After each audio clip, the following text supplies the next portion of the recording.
Qui al quinto casting di Miss Topolini non manca sicuramente la bellezza, ma neanche l'eleganza, il colore. Vi presento subito l'aspirante Miss numero 65. Nome Georgia Civita.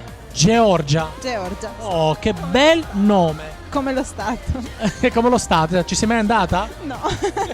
Senti, come mai questo nome? Perché mia mamma non voleva il nome classico Georgia, allora così. Si è ispirata allo stato della Georgia. No. Così. Per cambiare, perché è più musicale. Beh, è vero, è più musicale. Allora, complimenti, sei una bella ragazza, molto alla moda. Abbiamo esaltato la tua eleganza, il tuo look. Quanti ne hai? 17. 17 anni, quindi immagino studi. Sì. Cosa?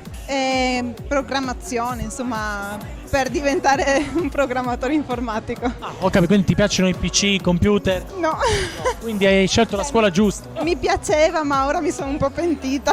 Ho capito, perché cosa faresti adesso col senno di poi? Ma ragioneria semplice, oppure anche il Carducci, qualcosa di sociale, ecco. Ho capito, beh, sei sempre in tempo però, giusto? Sì, ma continuo la strada che ho preso, insomma.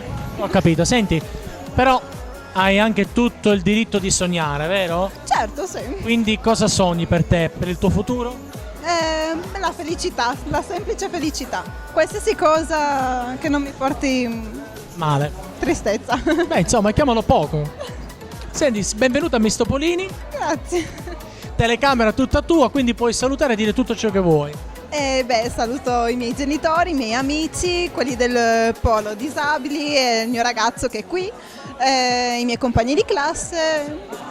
E io aggiungo Hello, mia cugina, mio cognato.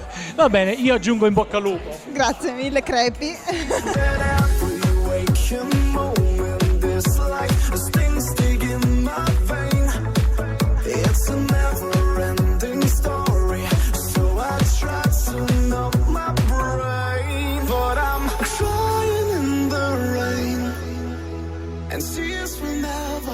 Wash away my pain, 'cause I'm